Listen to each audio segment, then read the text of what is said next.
Hello everyone and welcome back to another video from Wake&Tech.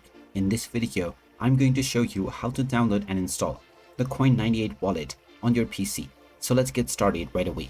First of all, open up your web browser and then in the address bar type in coin98.com and press enter. You will now be taken into the official Coin98 website.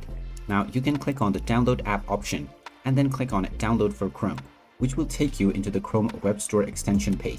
You can simply click on the get button and then click on add extension, which will now add and install the extension for the Coin98 wallet on your device.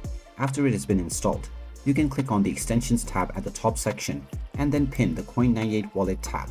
You will now be able to click on this and proceed forward with logging in to your existing account in order to start using the Coin98 wallet right from your web browser.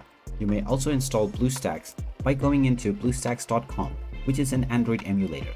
You can click on the download button in order to install the emulator, and once it is installed, you will gain access to your Android home screen, from which you can open up the Play Store and install the Android version of the Coin98 application. And there you have it. That is how easy it is to install the Coin98 application on your PC.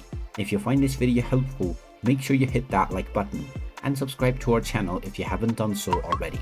Also ring that notification bell to never miss another update from us. Thank you for watching and I will see you again in the next video.